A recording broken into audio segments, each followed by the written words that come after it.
आयुष्मान खुराना कुछ ऐसे चुनिंदा एक्टर्स में से एक हैं जिन्होंने अपने दम पर बॉलीवुड में अपना एक मुकाम हासिल किया है और अंधाधुन में की गई उनकी एक्टिंग उनके करियर की बेस्ट परफॉर्मेंस मानी जा सकती है, जिसमें उन्होंने एक अंधे लड़के का किरदार निभाया है और इसे लोगों ने खूब सराहा भी था। पर यह ऐसे ही पॉसिबल नहीं हो पाया। अंधे लड़के का किरदार प्रोमिसिंगली निभाने के लिए उन्होंने कई दिनों तक कुछ ऐसे लेंसेज अपनी आंखों में पहने थे जिनसे उनका विजन वाकई में 80% तक कम हो गया था। इतनी सीरियसली अपने किरदार को निभाने के लिए उन्होंने मेहनत की थी और इसी वजह से लोगों ने इस किरदार को इतना पसंद किया था। बाय द वे, मैं आपकी जानकारी के लिए आपको बता दूं कि अंधाधुन में आयुष्मान से पहले वरुण धवन को इस रोल के लिए अप्रोच किया गया था। क्या आपको यह लगता है कि वरुण धवन आयुष्मान की जगह इस रोल को इतना ही शिद्दत से निभा पाते? अगर मैं आपसे कहूं कि अगर आपको अपनी किस्मत बदलनी है तो ये बनियान पहन लो, या फिर अगर मैं आपसे कहूं कि अगर आपको अपना दिमाग तेज करना है तो ये टॉफी खा लो, तो आप मुझ पे हंसेंगे। लेकिन बहुत बड़ी बड़ी कंपनियां ऐसे ही आपको एडवर्टाइज करके या सेलिब्रिटी के थ्रू बुलवा के आपको सामान बेच भी रही हो और आप बनियान खरीद के पहन भी रहे हो और टॉफी खरीद के खा भी रहे हो। विश्वास नहीं होता?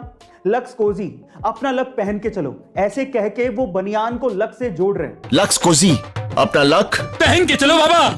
और इसी तरह से मेंटोस, दिमाग की बत्ती जला दे, ऐसे कह के वो एक टॉफी को दिमाग को तेज करने वाली बता रहे हैं। मेंटोस, दिमाग की बत्ती जला दे। और आप लोग ये सब खरीद भी रहे हैं। गाइस, आइडिया बुरा नहीं है, इट्स ऑल अबाउट एडवर्टीजमेंट। उनको पता है कि ऐसी कहानियां आज भी दिमाग पर उतना ही असर डालती हैं, चाहे आप मानो या ना मानो, बस दिखाने का तरीका अलग होना चाहिए। गाइस, आपको ये इंफॉर्मेशन कैसी लगी? गाइस, क्या आपने कभी गौर किया है कि बहुत सी ऐसी कंपनियां होती हैं जो आपको अपना बेस प्रोडक्ट सस्ते में बेच देती हैं, लेकिन उसकी एक्सेसरीज से वो आपसे मोटा मुनाफा कमा लेती हैं? कैसे? मैं आपको एग्जांपल देता हूं। पहला एग्जांपल है जिलेट का, जिसका अगर आपने रेजर खरीद लिया तो रेजर तो आपको वो सस्ते में बेच देगी, लेकिन रेजर खरीदने के बाद आप उसकी ब्लेड तो चेंज करोगे क्योंकि वो खराब हो जाएगी, तो ब्लेड में जिलेट आपसे अच्छा मुनाफा कमा लेती है। दूसरा एग्जांपल है अमेज़न के किंडल का, जो आपको सस्ते में मिल जाएगा, लेकिन किंडल सस्ते में मिलने से कुछ नहीं होता, उसमें बुक्स पढ़नी है तो आपको पैसा देना पड़ेगा और वहीं से ही अमेज़न किंडल आपसे पैसा कमा लेता है। और तीसरा एग्जांपल है एचपी और कैनन के प्रिंटर्स, जो आपको बहुत अच्छे डिस्काउंट में सस्ते मिल जाएंगे, लेकिन वो मोटा मुनाफा कमाते हैं प्रिंटर की इंक से,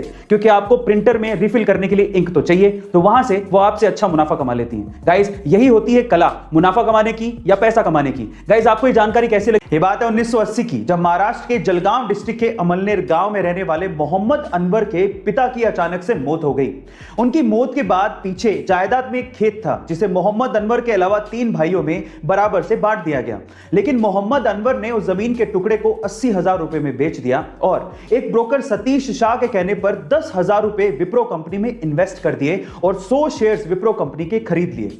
1980 में किया गया यह इन्वेस्टमेंट आज 40 साल बाद 1500 करोड़ रुपए में बदल चुका है, जिसमें से 200 करोड़ रुपए तो सिर्फ डिविडेंड के तौर पे मोहम्मद अनवर को मिले हैं। गाइस, ये है पावर इन्वेस्टमेंट की। तो आप किस चीज का इंतजार कर रहे हैं? इन्वेस्टमेंट करिए। जब भी आप अपनी कार या 4 व्हीलर को हाई स्पीड पे दौड़ाते हैं तो आपके फ्यूल की खपत भी डबल हो जाती है, और हाई स्पीड पे दौड़ाते वक्त अगर कार की खिड़कियां भी खुली हैं तो 10% ज्यादा ईंधन वेस्ट होता है। इसीलिए जब भी आप हाई स्पीड पे कार को दौड़ाएं तो कार की खिड़कियां बंद कर लें। बाय द वे, मैं आपकी जानकारी के लिए आपको बता दूं कि जब भी आप अपनी कार को 45 किलोमीटर पर आवर से 75 किलोमीटर पर आवर पे दौड़ाते हो तो उस वक्त आपके कार की ईंधन की कंजप्शन लोवेस्ट होती है। गाइस, ये इंफॉर्मेशन आपको कैसे लगी चैट सेक्शन में जरूर लिखिएगा, और ऐसे अमेजिंग वीडियोस के लिए यूट्यूब पे हमारे चैनल को सब्सक्राइब कर लीजिएगा, और अगर आप इंस्टाग्राम पे देख रहे हैं तो मुझे फॉलो करना मत भूलिएगा। मिलता है अगली वीडियो में।